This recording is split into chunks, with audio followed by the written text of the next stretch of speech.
Cidade Acesa conversa com Renato Laranjo, que está há 6 anos na estrada com o André Valadão, guitarrista da banda. E a gente vai contar um pouquinho pro pessoal de casa como tem sido essa experiência, como tem sido essa caminhada aí junto com a banda do André Valadão. Obrigado por receber a gente, Renato. Queria que você começasse explicando pro pessoal como tem sido a experiência da turnê Aliança, que já tem aí há um bom tempo, né? Alguns meses vocês estão na estrada. Como tem sido essa experiência aí? Então, primeiro eu queria agradecer pelo convite aí, tá? Tá contando a experiência que a gente tem passado pela estrada, né? Enfim, bom, como você perguntou sobre a turnê Aliança, a gente já está mais ou menos um ano na estrada, né, com essa turnê. E não foi diferente das outras, não. Todas as cidades que a gente tem passado, a gente pode ver o mover de Deus através das ministrações. E a gente está, cara, assim, para ser usado por Deus mesmo. E a gente também é abençoado, né? Às vezes a gente está ali tocando no palco, cara, pedindo a Deus um renovo pra gente mesmo. Então isso, pra quem tá vendo, às vezes acha que só tá recebendo, não. Gente também que tá no palco tá recebendo também. Eu creio que é um mover, assim, para todos nós. E já que estamos falando um pouco de experiências com Deus, eu queria que você contasse um pouco pro pessoal alguma experiência marcante na sua vida. A gente sabe que você sempre foi de lar cristão e tal, mas a gente queria que você contasse sobre uma experiência espiritual, uma experiência forte que teve em sua vida, na sua caminhada cristã. Sim, então, eu como você disse, eu nasci no lar cristão, e é engraçado que eu sempre vi muitas pessoas sempre contando testemunhos, pessoas que vieram de um lar que não era cristão e sempre contando alguma experiência, eu falando, pô, cara, acho que eu preciso, apesar que eu nasci, já é uma experiência, eu nasci no lar evangélico, eu sempre busquei também uma experiência, assim. E a experiência mais recente que eu tive foi um milagre na minha vida e da minha esposa, que é o nosso filho, Arthur, que está com 3 meses e meio agora. Eu vou para 3 anos de casado, mais ou menos 1 ano e meio, 2 anos, nós, né, buscamos ali Deus ter um filho, a gente estava tendo um pouco de dificuldade. E procurando um médico, um especialista, ele meio que deu uma desanimada, né? Falando que a gente teria que passar por vários exames e passar por um tratamento, enfim, né? Meio que tentando desanimar a gente pelo lado da ciência. E eu lembro que foi em fevereiro do ano passado isso. No mesmo mês que nós passamos por essa consulta, sem tomar qualquer medicamento, procurar qualquer tipo de exame, Deus abençoou e minha esposa engravidou do Arthur. Então assim, a gente viu que foi realmente um milagre na minha vida, na vida da minha esposa. Agora a gente vai falar um pouco sobre influências musicais. Você como guitarrista, o que é que tem te influenciado aí na sua caminhada? Então, eu toco desde os 10 a 11 anos de idade. Hoje eu tô com 32 anos. E no início, assim, eu sempre gostei muito de música instrumental, os guitarristas aí que todo mundo conhece, Joe Satriani, Steve Vai. Então esses guitarristas foram os primeiros que chamaram a minha atenção ali pelo virtuosismo, né? Acho que todo guitarrista começa buscando esse lado mais visual ali, na coisa mais técnica, né? Com o tempo você vai amadurecendo e ouvindo outros guitarristas. Eu posso citar Mike Stern, Rick Godsen, Brent Mason. E amadurecendo mais também, acabou que eu busquei outros estilos, não só no instrumental. Então gosto de algumas bandas que tem vocais também, hoje eu prezo muito por isso, não só pelo lado instrumental, mas pelo lado de bandas que tem como principal também elemento vocal, né? Então gosto de Stalk, Jars of Clay, Michael W. Smith, Petra, influenciou bastante também, e por aí vai, né?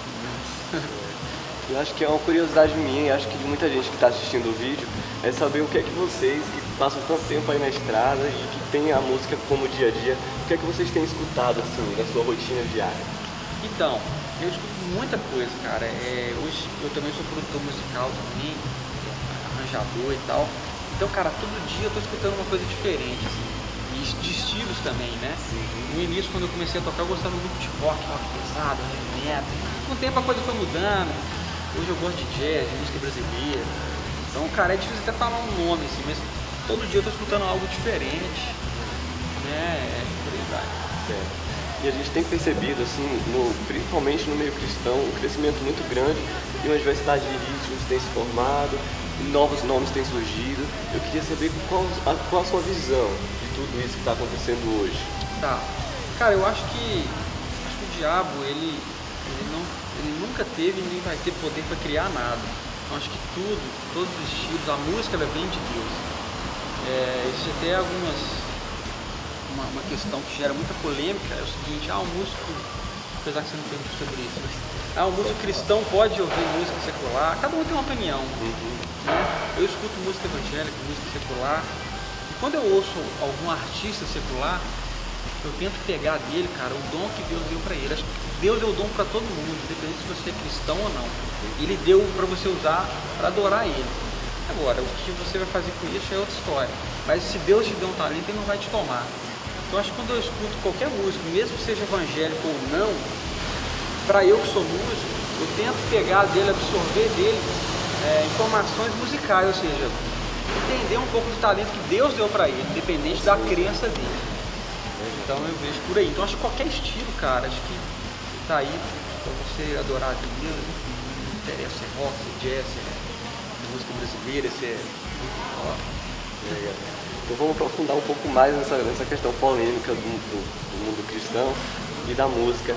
Qual a sua visão sobre o músico cantar dentro da igreja e fora da igreja, ou apenas uma pessoa cristã tocar fora da igreja? Você acha que é certo, sendo que ele sobrevive daquilo, é a profissão dele? Qual a sua visão? Então, mais uma vez eu falo de mim, tá? Não estou falando que é o certo, cara, mas é a minha opinião. Praticamente eu não vejo problema nenhum no músico ele tocar no meio secular como profissão. Eu não vejo problema nenhum. E vou até mais longe, eu acho que o cara pode até ser usado por Deus. Nós temos um exemplo mesmo, Regis Danese mesmo, se você for olhar o testemunho dele, ele estava cantando no secular, um backing vocal de uma banda que estava na época, eu não lembro o nome.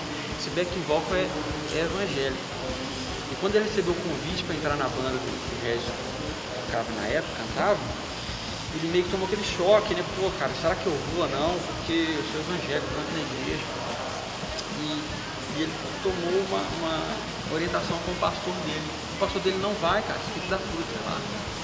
E foi o que aconteceu. Ele foi e o Regis sempre percebeu que o testemunho dele era diferente. Chegava, cantava, né, profissionalmente, mas o testemunho dele era diferente. E aí ele teve a oportunidade de falar de Jesus pro Regis e hoje o Regis está cantando pro Senhor. Então você vê que profissionalmente eu não vejo problema algum e no caso o cara pode até ser usado por Deus para levar a palavra de Deus. Aí cada um também tem que ver, né, cara? Acho que você tem coisas que você tem que perguntar para Deus, saber o que é bom para você ou não. Se você acha que tocar no secular não vai ser bom para você, você não vai conseguir ali de repente ser bem sucedido espiritualmente, ou pode desviar o foco, cara, aí é legal ficar no meio gospel mesmo. Renato, eu acho que muita gente que está acompanhando esse vídeo, principalmente que é envolvido com a questão musical, deve ter gostado muito desse bate-papo.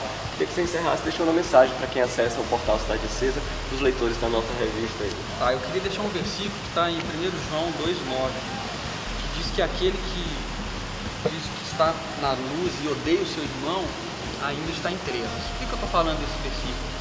Porque nós vemos hoje na igreja muita divisão.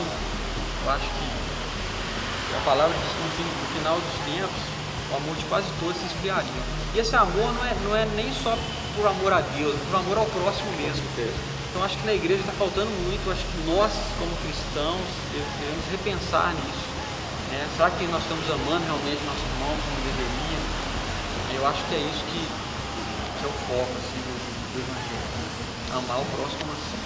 Então, mais uma vez eu agradeço a entrevista e que você de casa continue acessando o nosso portal cidadecesa.com.